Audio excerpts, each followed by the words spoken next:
Welcome in, everyone. It's time for Hockey 101. We're shifting a little bit. These podcasts are going to be shorter, more topical, more on the nose, because you need information and you need it fast, and you need analysis, but you need it just a bit faster, which sometimes creates a disconnect. How can you analyze what you don't know? That's why we've got a man who knows pretty much everything about just about anything. A man who can hit you with the dulcet tones of "Oh Canada," the best rendition this side of Saskatoon. It's Bob Turow. Bob, welcome to Hockey 101. We're going to have some fun tonight. I'm glad Dan's not here because I don't know if he can handle this level, but can we get right to it? We can get right to it, Bob. Go for it. So there's so much content online right now. And the other day that I was watching, let's just call it a blue blood D1 hockey coach who was on kind of like a 10-minute podcast like we're talking about right now, but there was like a 1 minute, 2 minute snippet. And in that snippet, he said that D1 needs more high-end, high-profile D1 teams than the 60 or 61 they have right now. And so I saw it, and I know him, and I won't name him, but let's just say he had a first-round NHL Draft pick playing for him last year, and I emailed him, and essentially I said, if D1 hockey wants more schools, if they want UCLA and USC and Florida State, and let's just name them, okay, go down the list, they need a couple of things. The first thing they need is they need to get all the NHL prospects, and we'll cover that in a second. Number two, they need to have a closer relationship like the CHL does with the NHL. The CHL is just tied and always has been tied to the National Hockey League. And I'm not saying that D1 doesn't have relationships with the National Hockey League, but not like the CHL. The third thing I said was D1 needs leadership like the CHL. And the CHL, they have a president of the CHL. They have two commissioners or three commissioners of the three various leagues. So I said in the email to him, and he agreed with everything I was saying, was whose job is it in D1 to go get these schools? I don't know who that is. Do you know who's accountable for that, Lucas? Who would it be? I have no idea. Who should it be, I guess, is the real question. Well, that's really leads me into point number two. And we talked about this in the podcast before. In basketball, Krzyzewski's always said D1 needs leadership. They need a commissioner. That's the person who should be responsible for growing the game no differently than the commissioner of the Western League, the Ontario League, and the Quebec League is. Or, if you want to go to the highest level, the National Hockey League. Who is that person in Division I hockey? I think it just happens organically right now. I don't know. Like, they need leadership. And I'd say the third thing that I said to him was, College Hockey Inc. needs to reinvent itself. It needs to market to the best players who are basically all going to be in the CHL. And it just can't be the D1 teams organically going after players.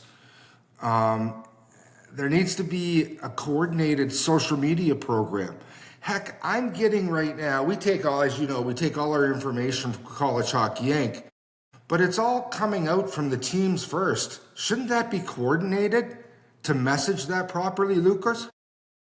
I mean, it should be. And I think hockey is a sport where, unfortunately, at both the junior level and the college level, you're seeing the same kind of disorganization where you don't have leaders stepping up. You don't have the ability to coordinate because you don't have that leadership. And I think, not that we're going to get into it on this podcast, but the 5-and-5 rule that's been so hotly debated shows why hockey does need the ability to leverage the size and the power of their sport by unifying, by coming together, to try to have more of a voice against things that don't work for them. Bottom line, he emailed me back and he said he agreed with everything that I said. And listen, all this stuff isn't new. I've talked to Division I coaches about it for 25 years before there was a College Hockey Inc. I mean, so we're going to get into some numbers right now. Maybe, Lucas, if you want to just share for the audience our draft clock. And if you go to the Dan K show, you can see our battleground recruiting data. And I mean, it's the most extensive there is in the business of watching all of this recruiting going right now. So, for those of you who are listening on an audio based platform and you don't have access to the visual, you can go to dankshow.com. Right on the homepage, we have a big link, a banner that says Recruiting Battleground, and we are currently looking at the Draft Clock and the NHL Drafts tab. It is the first tab on that Battleground spreadsheet, so you can follow along with us. So, Lucas, I want to start with the 2024 draft, and we've broken this down into. Hold on for a second. We gotta. We have an unauthorized guest on the podcast. He's got his squeaky going. Can I start again? No, why is the puppy not on the show? You have to pay. You have to pay the puppy tax. Where is the puppy? The puppy tax. So here we go. So this is the draft clock, and it's updated every time somebody flips from Europe to the CHL or from the CHL to the NCAA. But if you take a look at the 2024 draft, there are 88 players on track to go to pro hockey from the NCAA, 76 from the CHL, 61 from Europe. Now, that'll be adjusted a little bit. There'll be more that come from the NCAA and probably a couple less from the CHL. But what the viewership needs to know is this is historic. This has never happened before. The NCAA has never had more players on track to make it to pro hockey out of the NHL draft than the CHL. The CHL's always been on top. And this just reflects the first year, 2024 just reflects the first year of the NCAA rule change to make CHL players eligible. And of course, that was a late change. It happened in November. A lot of commitments were already made already. Kids in the CHL didn't want to commit during the season because they didn't know what the ramifications would be. But even with all that, in 2024, they're beating the CHL. Like I said, historic. And then you go to 25, which is the first year of the true rule change. And look what the number is at the bottom. 95 on track to come from the NCAA, 65 from the CHL, 63 from Europe. And believe me, more are going to flip. When it's all said and done, there's going to be 100 from the NCAA and 60 from the CHL. Absolutely historic. And if I flip back for a second to what this blue blood coach said to me about wanting more Division I teams, what an opportunity they have right at their fingertips right now to be the main producer of the NHL or for the NHL, and then leverage that if you have leadership to go and get that Alabama or Florida or Miami down in Florida. I mean, this has never happened before. And right now, the CHL, believe me, they're afraid. They know they're losing their best players. Not all of them, and we'll look at that in a second. So now you have to ask yourself, what's the 2026 draft going to look like? And that's really what we want to take a look at tonight. So anybody who follows NHL Central Scouting knows that Central Scouting comes out with a North American and an international ranking. And for the first time that they're really ever combined by the National Hockey League is at the combine that's going on right now in Buffalo, where the National Hockey League invited what they consider to be the top 90 players in the world, both international and North American, skaters and goaltenders, to test them. And that is what we want to look at. So right now, if you take a look at these 90 players, 43 of the 90, or 48% of them, are scheduled to go to pro hockey or be on track to go to pro hockey from the NCAA.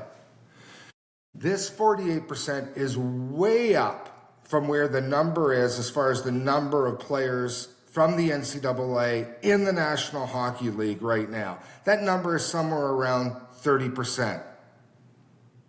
Now, you can break this down. If you go to the very top, you'll see that 8 of these 43 are already in the NCAA.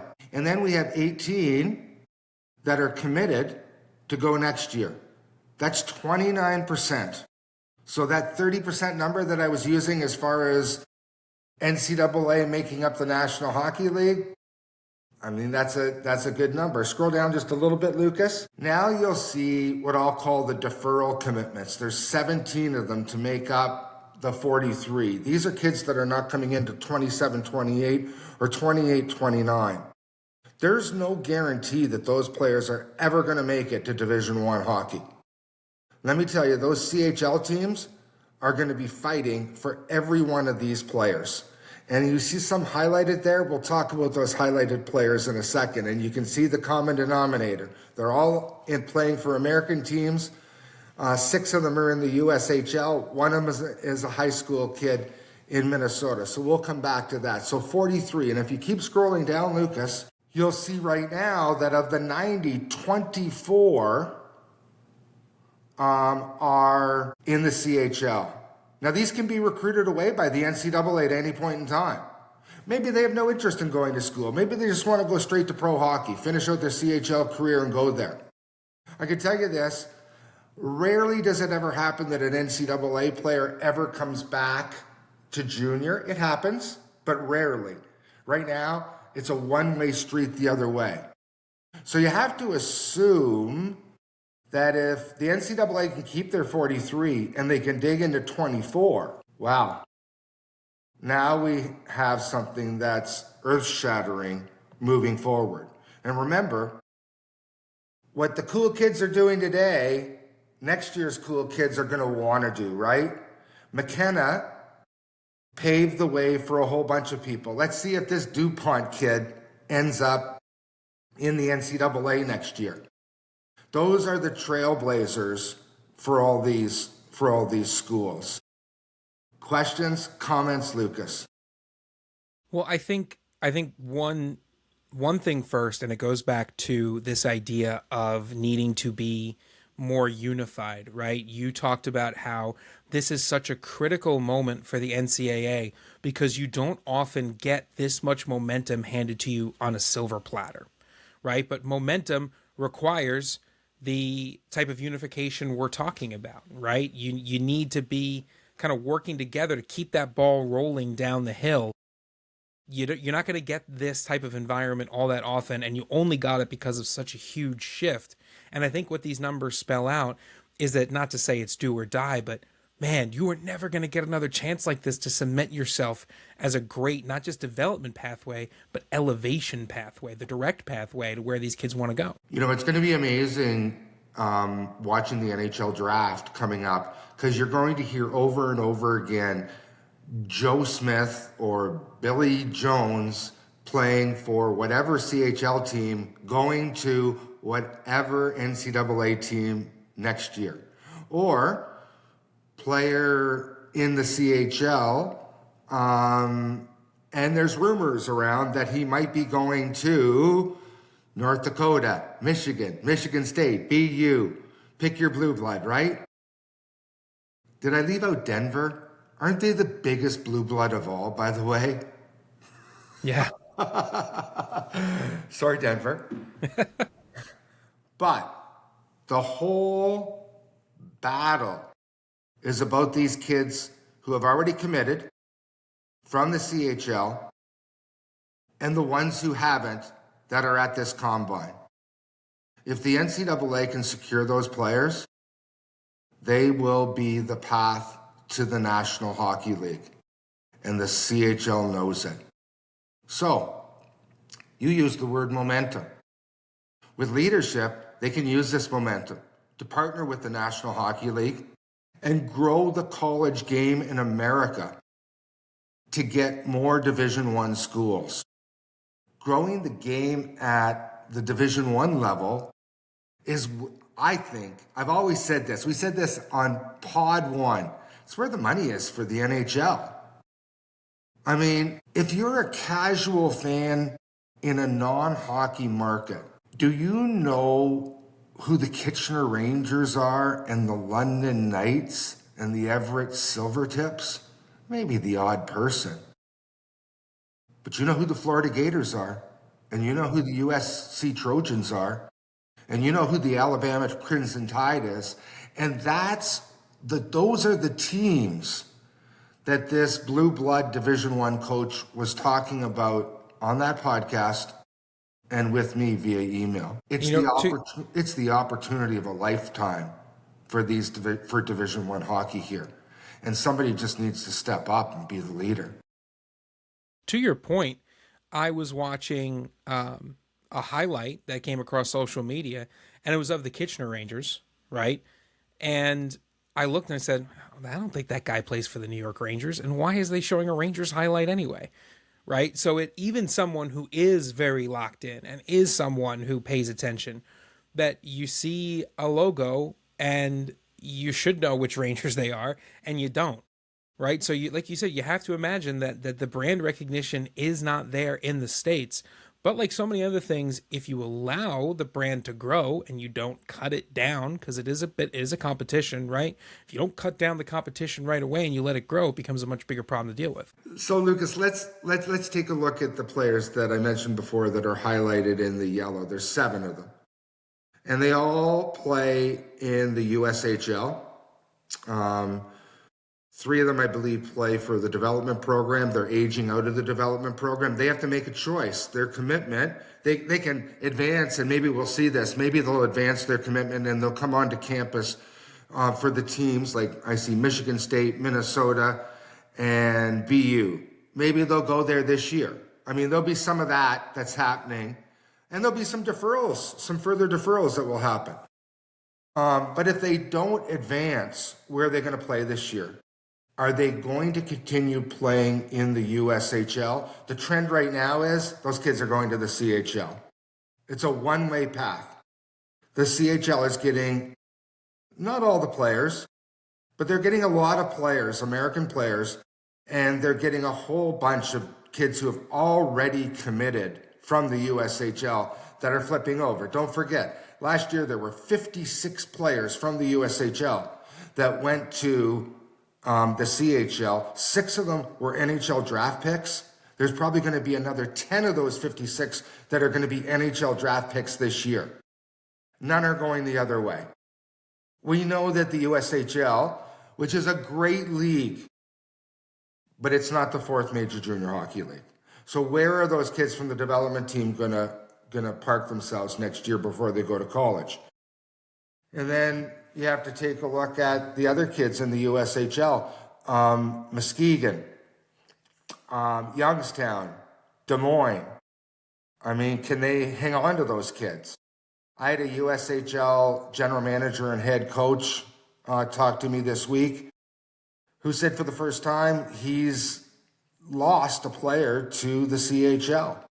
And the next day he said, I lost the one I really didn't want to lose. And so we've got to watch we've got to watch these kids, because the CHL is fighting for their lives right now. If they want to still remain a 16 to 20-year-old league, they've got to win these battles. And when it all comes right down to it, it's about these kids that we're talking about on this sheet right now, between the NCAA and the CHL. One bit of foreshadowing, and then we'll wrap it up today. What do they call it? The 5-5 rule? I call it the 5-19 rule. Because you got to start it, the clock starts ticking at 19. And everywhere I've read, and every Division I coach I've talked to since then, has said unanimously they want a carve out from the NCAA. Is that correct, Lucas? Yes, they all want it. I am saying that would be the worst thing that could possibly happen if you want to grow Division I hockey to those famous schools that we're talking about. They need NHL hockey players. They need that jam. They don't need good hockey players that are going to advance, some of them to the National Hockey League, a few, and most of them to the American Hockey League or European League. They need the NHL hockey players. And what this rule, I am all for the 5-5 rule. I am totally against what the Division I coaches are asking for two reasons. One, I just mentioned. It's going to force Division I hockey to recruit younger.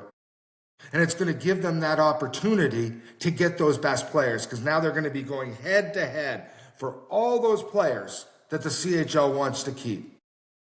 The second reason is time out. I didn't turn my phone on. No, it's the Division I coaches. They found you, Bob.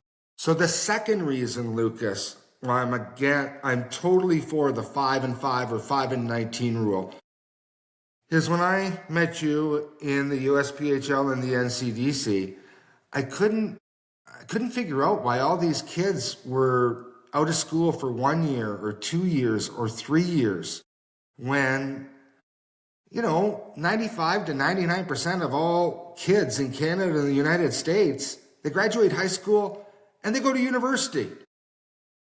I mean, this is crazy.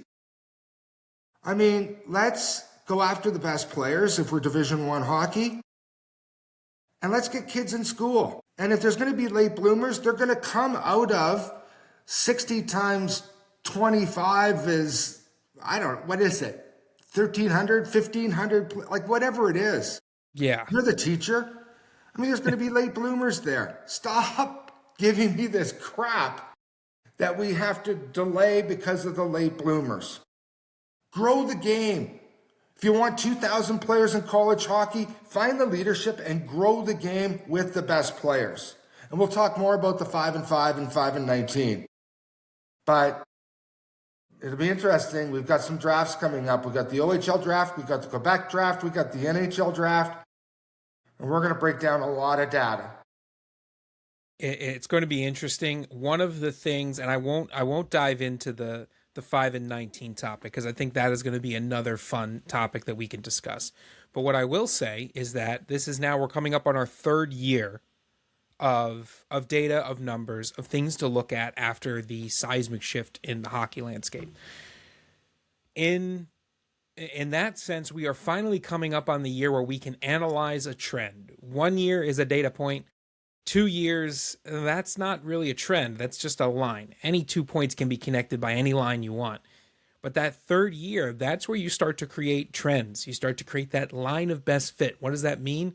The line of best fit is your averages. And the more data you get, the better that averages, the better that predictive model becomes. So this is really the year where, if you've been following along with Hockey 101, you get to test and see whether we've been right this whole time. And spoiler alert, Bob, I think we have been, although I might be just a little bit biased. So, Bob, before we end today, what should people be looking for? Is there one thing that's going to be an aha moment in either direction, or is there too much happening to really put all of our chips into one pot? The next 4 months are going to be wild. There's not one thing, but I'll give you a couple. Is Landon DuPont this year's Gavin McKenna? That's number one. Because it's a trendsetter, right? How many more of the top CHL guys that are at the Combine are going to commit in the next couple of weeks? How many more players is the CHL going to steal from the USHL? I mean, Carter Meyer leaving the development program. I mean, we could have a program on just the development team, because I'll just say it, they're in trouble. They're in big trouble. If they stop this kid from going, what message does it send? We're going down a rabbit hole here, Lucas.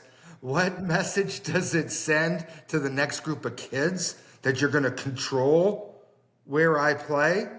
And if they let them go, if they let Carter Meyer go, well, is there another one and another one and another one and another one? Let's say 5 of them go. Where do you get the players to fill in? We could keep going here. We're not. This is for another 10-minute podcast. but there's a lot happening. You can't just circle it around one, and that's why you're going to hear a lot from us here over the course of the next 4 months. Get that Well, we golf think. game better, Lucas. Well, here's the thing. It's getting better. As I'm getting more in shape, I'm finding out that doing athletic activities is actually a lot easier. Spoiler alert. We're getting there. We're shooting comfortably 85s and 86s Oh, now. that's good. So we are certainly getting there. Got to battle the mentals, but that's what practice is for. So Bob might be. I was going to say I might be joining a country club near you, but there's no way. There's no way I'm doing that. But if you let me in and nobody kicks me out, I'd be happy to play you in a round of golf at one of your fantastic golf courses. What a great night. Thanks, Lucas. Thank you. And thank you to everybody for listening, for watching. This has been Hockey 101, presented by the Dan K Show. This has been a 27-minute, 10-minute podcast. We hope to bring you more short-form content as we continue throughout the summer. As Bob Turow, our resident expert, said, it's going to be a lot to talk about. Thank you for watching.